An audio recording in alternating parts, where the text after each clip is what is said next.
Hovering in the shadows of an Arizona state wildfire, these homes are dangerously close to a fast-moving blaze. It's called the tunnel fire, and already it's forced thousands of people near the city of Flagstaff to flee.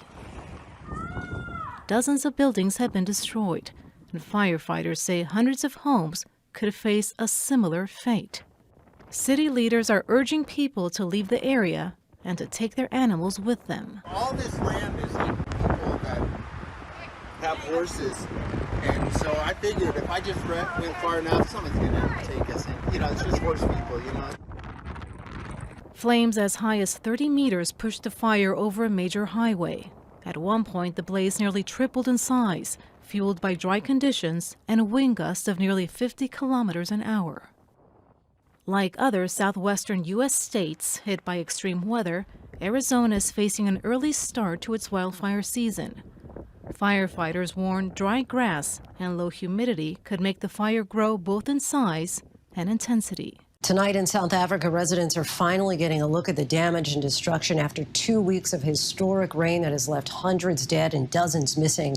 The president there connecting the deluge to climate change. Our Maggie Rulli saw the devastation firsthand today and has this in-depth report.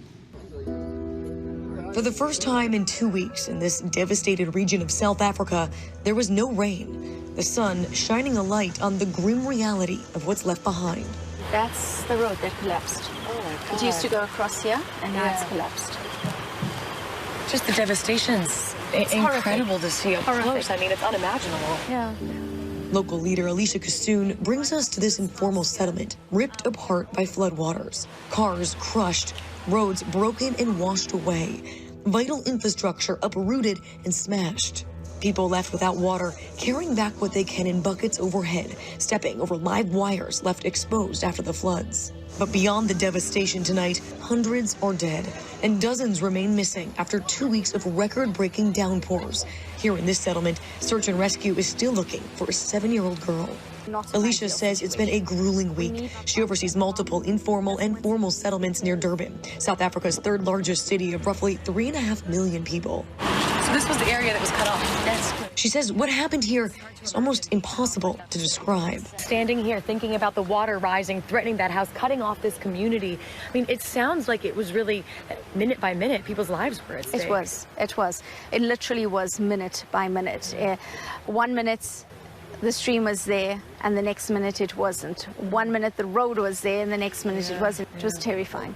This entire area was cut off after the heaviest rains in more than 60 years pummeled the KwaZulu-Natal province. We tried to run away, my young children, my young boy.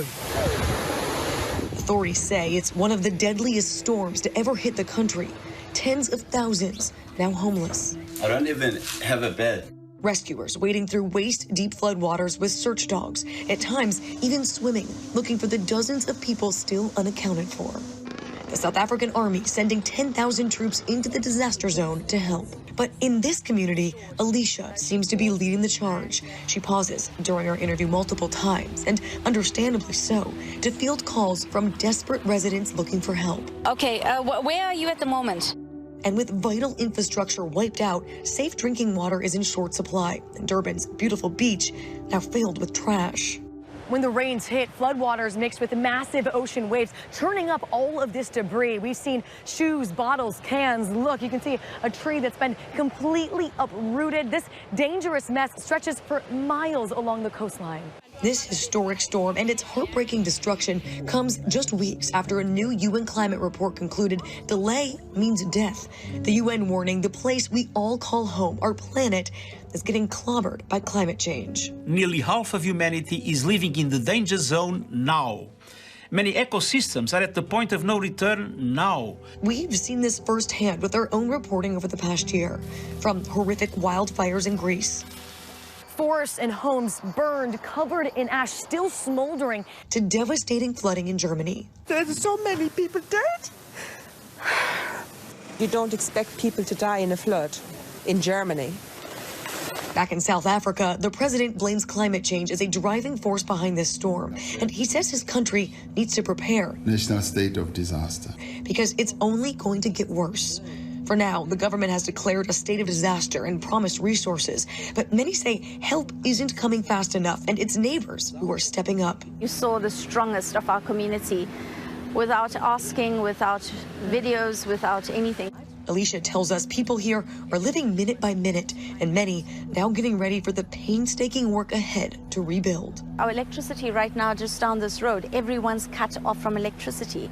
It's not just that, there's so much more to a flood. Right? It's terrifying, yes, but the aftermath, it doesn't stop there. The cleanup, the putting on the lights, the fixing the roads, those things never stop. That is terrifying because we can't go back to our normal lives.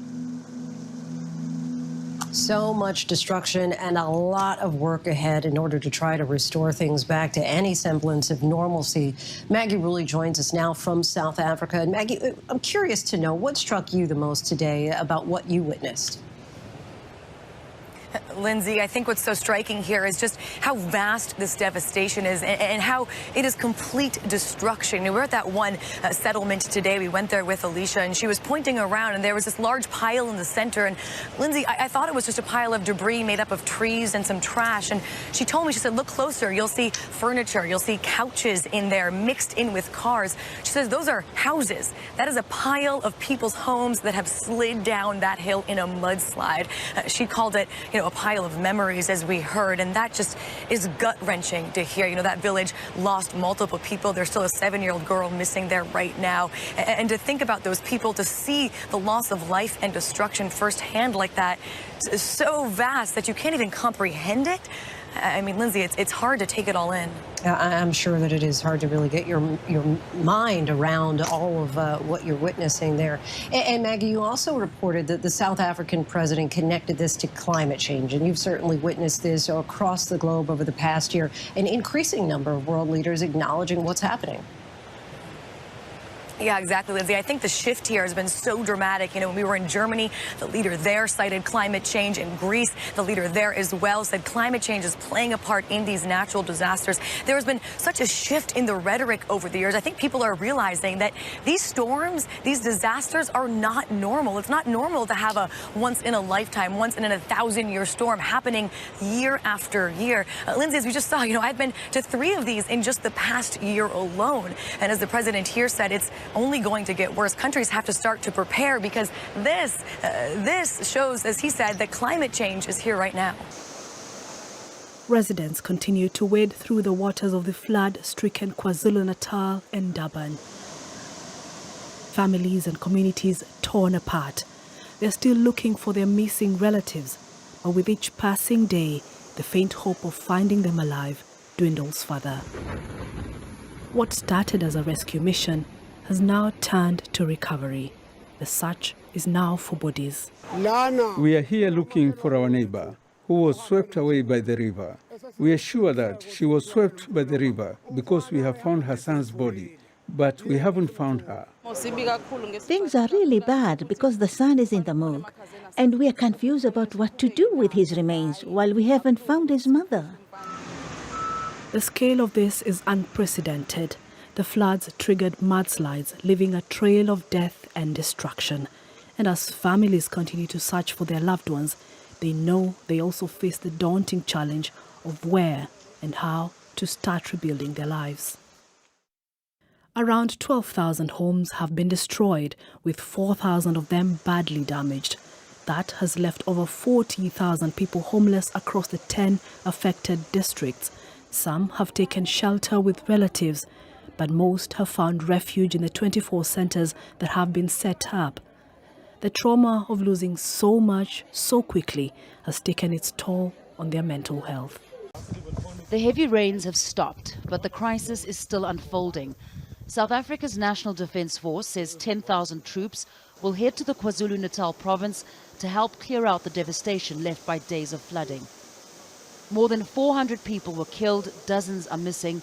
This rescue team is looking for one of them. We're out here helping, looking for our neighbor. We're sure she was swept by the river because we found her son's body nearby, but she is still missing. Families are left to wait and manage one painful struggle after another. The situation is bad. Her son is already at the morgue, but since we haven't found his mother yet, we don't know where to lay his remains. The floods left thousands of people homeless. It also knocked out power and water services. President Cyril Ramaphosa says climate change fueled the disaster and new measures are needed to prepare for extreme weather. We need to increase our investment in climate adaptation measures to better safeguard communities against the effects of climate change. The government has declared a state of disaster with nearly $7 million allocated for relief efforts. With communities hit hard, rescue teams say it will take more than time and money to fully recover. Hundreds of thousands of children are due to return to school on Tuesday after the Easter holiday weekend, but authorities warn for many that won't yet be possible. More than 500 Rohingya refugees escaped from a temporary detention center in Malaysia early on Wednesday. 6 were killed while trying to cross a highway after the escape in northern Penang state. Police say more than half of those who got out have been found and rearrested. Let's get more now from Florence Louis, who is in Kuala Lumpur for us. So what prompted the breakout? Well, according to the police chief of Kedah State, now there was a riot that preceded the breakout. More than 500 people escaped after they broke down a door and grill barriers. The detention center was holding around 600 people at the time, and there were around 23 security personnel. Now, the Kedah police chief did not give further information about what could have prompted the riot, but he did concede that there could have been feelings of dissatisfaction among the detainees, but he didn't elaborate further. Now, he did say that an investigation, a police investigation, has been launched. This temporary detention center is between the states of Penang and Kedah. Hundreds of detainees on the run. Nearly 530 people escaped after a riot at a detention center for undocumented migrants in Malaysia's Kedah state. Police say the detainees broke down doors and grills and fled. 23 immigration officers on duty were overwhelmed. At least 6 people, including 2 children, were killed while attempting to cross a highway. More than 360 have been rearrested, and an operation is underway to recapture those still at large. The cause of the riot is still not known. We have set up a team to investigate this thoroughly. We take statements from all those involved to determine the cause of the riot. Several rights groups have long criticised conditions inside Malaysia's immigration detention centres, citing overcrowding and poor hygiene. A Rohingya activist who was a refugee in Malaysia told Al Jazeera, "The people will never choose to take such a risky journey unless the situation in the detention center is dire.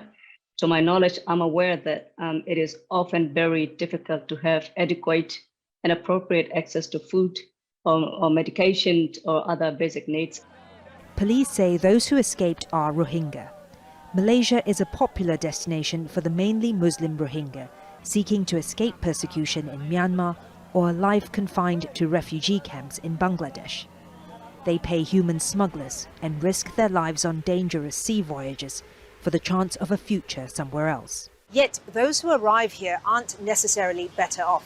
Malaysia does not recognize refugee status, so they can't work legally, and their children have no right to education. Malaysia hosts more than 100,000 Rohingya who are registered with the UN Refugee Agency.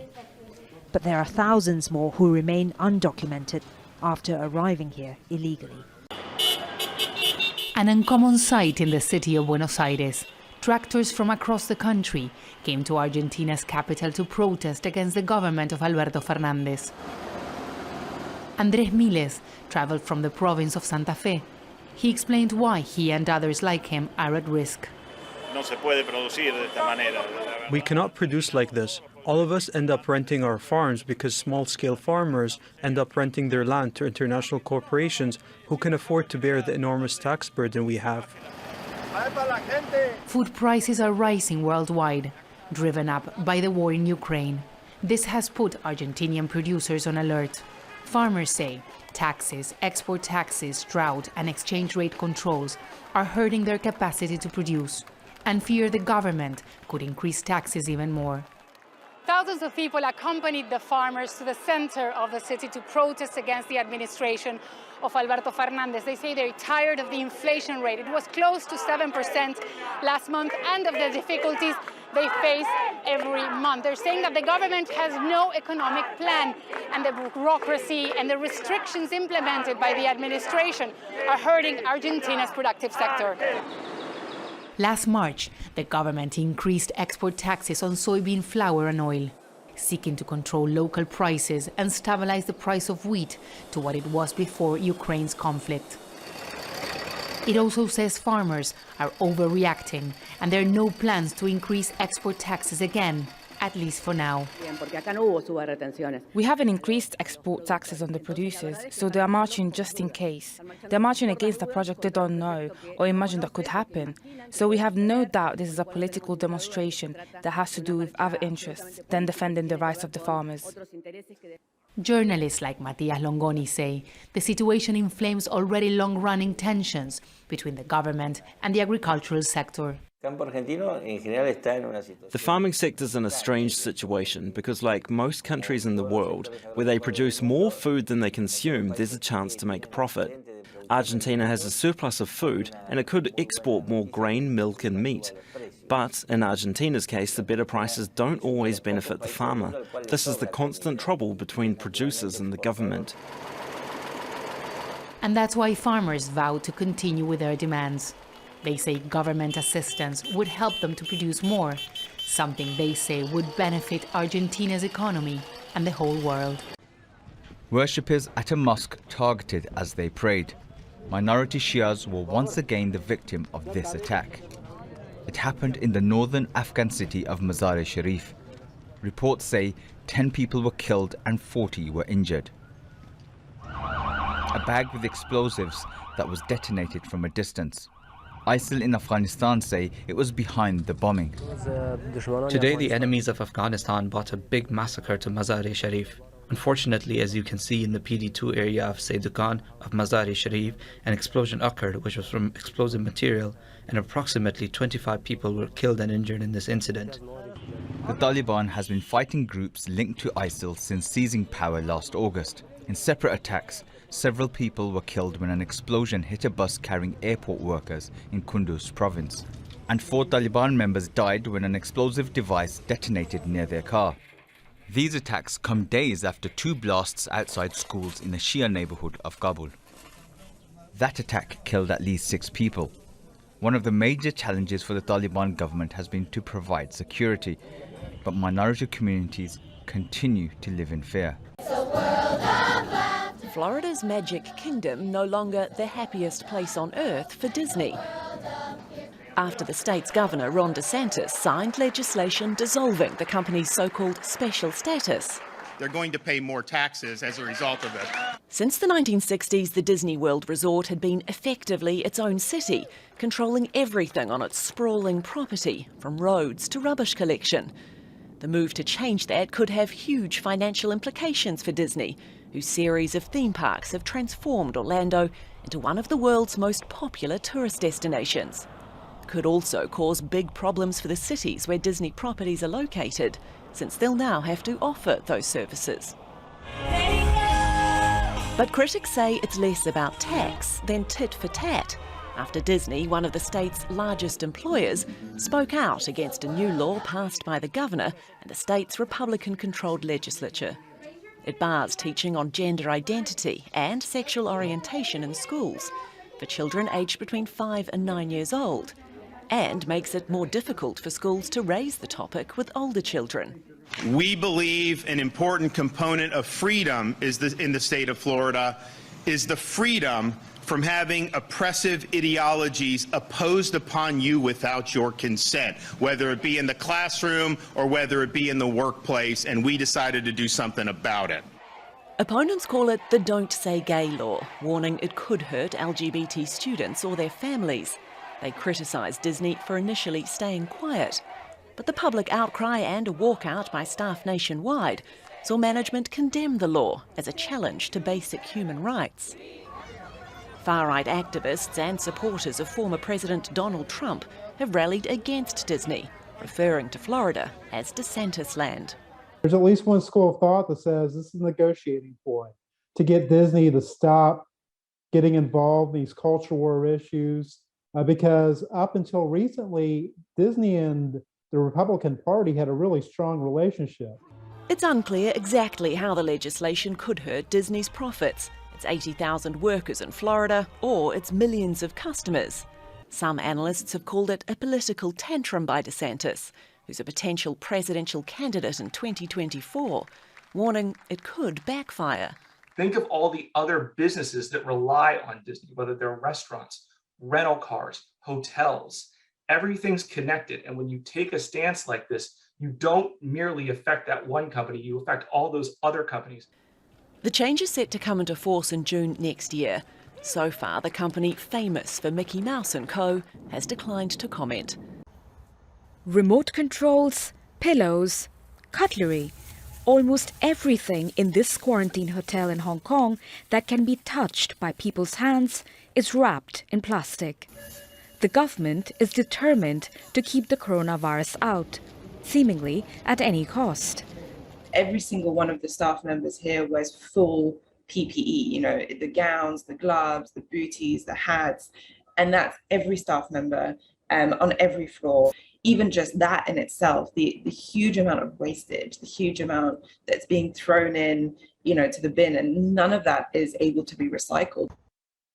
Hong Kong dumps more than 2,300 tons of plastic waste every day.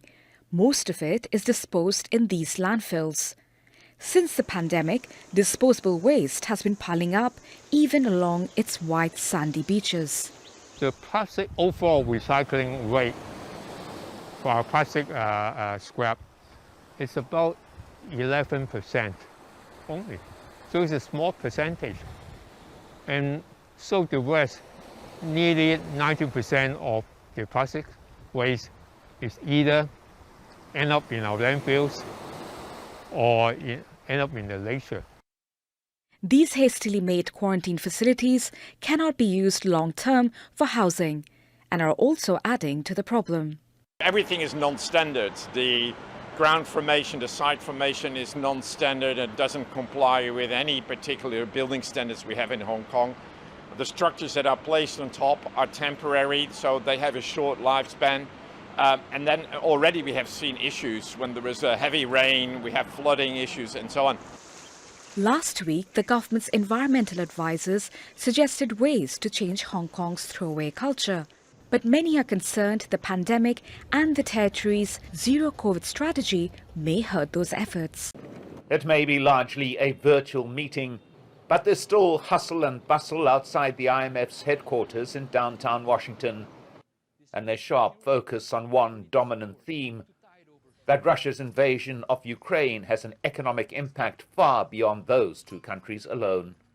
Compared to our January forecast, we have revised our projection for global growth downwards to 3.6% in both 2022 and 2023. This reflects the direct impact of the war on Ukraine and sanctions on Russia, with both countries projected to experience steep contractions. The growth outlook for the European Union has been revised downward by 1.1 percentage points due to the indirect effects of the war. Sanctions have a two-way impact. The World Bank has suspended operations in Russia, but the financial damage to the Putin government is offset by the fact that it continues to retain $120 billion that were owed to international banks, money that's unlikely to now be returned. And while some Western leaders are seeking to expel Russia from the IMF, there is simply no mechanism to do so. The IMF's Articles of Agreement do not mention expelling a country for waging war. A country can be expelled for falsifying data, or as was the case with then Czechoslovakia in 1954, for not informing the IMF of a change in the exchange rate. But invading a neighboring country is not grounds for expulsion. Financial leaders from the US, Canada and the UK boycotted a virtual meeting with Russia's finance minister on Wednesday. But at risk in this process of isolating Russia is the entire global economic order, in particular the future of the group of 20 nations, the G20, which has played a dominant role in rebuilding the world's economy since the recession in 2008. Morning, Pope Francis presided over Easter Mass in St. Peter's Square, where he was joined for the first time in 3 years on this holiday by 50,000 of the faithful.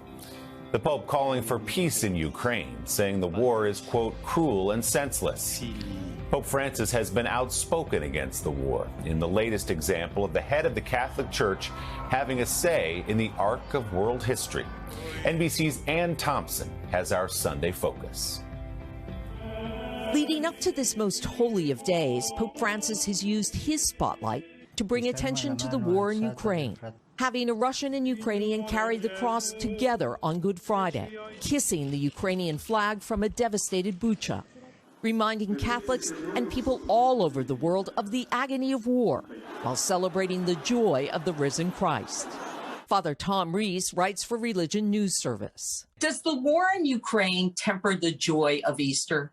Well, I think it really puts the whole Holy Week and Easter season into perspective. When we see Christ on the cross, it reminds us that there's still suffering in the world today. The Pope making clear his concern from the start, says Phil Palella, who covers the Vatican and Pope Francis for Reuters. He actually went down to the Russian embassy to talk to the ambassador to express his shock about what happened. Hardly a day goes by that he doesn't say something about Ukraine suffering. Francis often preaches in gestures, but in this crisis, it's his words that have been powerful, pleading with God to stop this massacre, rejecting Russia's characterization of a military operation, calling it a war, and describing Ukraine as a martyred country. He has mentioned Russia just once in a prayer service. And while he has spoken to Ukrainian President Volodymyr Zelensky, we know of no such call to Russian President Vladimir Putin.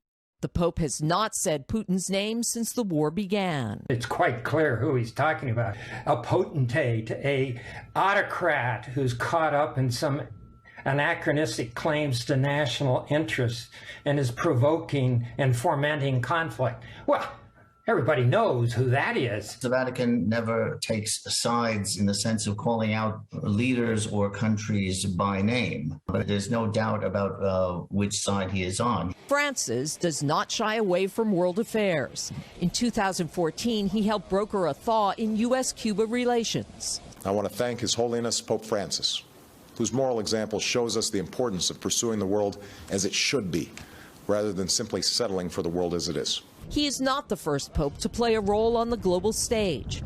John Paul II praised for his efforts to bring down communism in his native Poland and Eastern Europe. Pius XII criticized for failing to publicly condemn the Nazis in World War II.